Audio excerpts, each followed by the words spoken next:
Pour l'instant, il s'agit d'une esquisse. En septembre 2008, ces 9 maisons intégreront la commune de Ménil-Saint-Père. Ces dessins représentent une première au niveau national.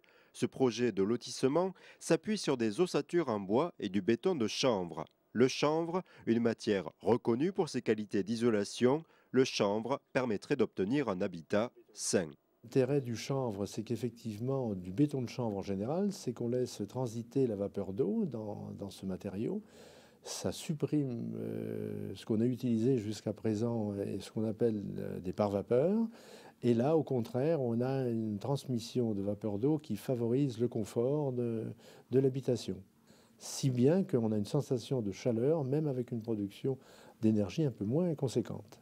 Le bailleur public 3 Habitat s'engage à hauteur de 1 630 000 euros. Il souhaite répondre aux obligations réglementaires d'économie d'énergie, mais aussi répondre à l'engouement pour le développement durable. Des nouveautés nécessitant une phase d'évaluation prévue sur 2 ans. Il faut être prudent, il faut prendre en compte le ressenti des personnes qui vont habiter, prendre en compte l'évolution du bâti. Et c'est pour ça que, avant de repartir, de rebondir, on aura une période d'observation, une période de contrôle qui nous permettront, évidemment, et nous pensons que ce sera le cas, rebondir et repartir dans une autre production après cette période de construction et d'examen.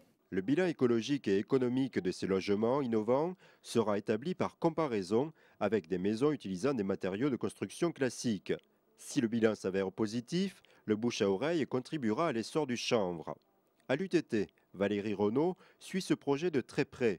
En 3 ans, elle prépare une thèse sur les indicateurs de développement durable dans la construction.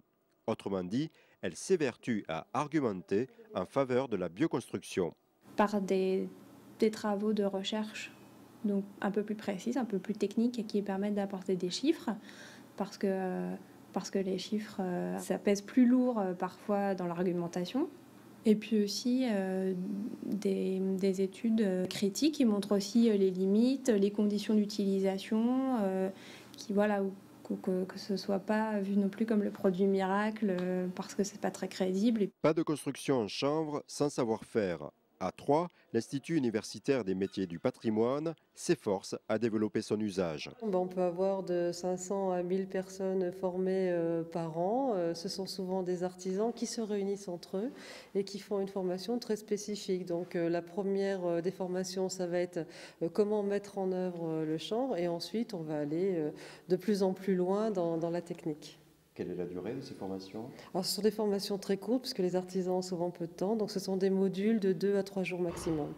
Jusqu'à présent, le chanvre était surtout utilisé lors des restaurations. Désormais, des artisans le proposent pour des logements neufs. Les qualités isolantes de ce matériau permettent d'amortir le surcoût d'investissement sur 5 à 10 ans.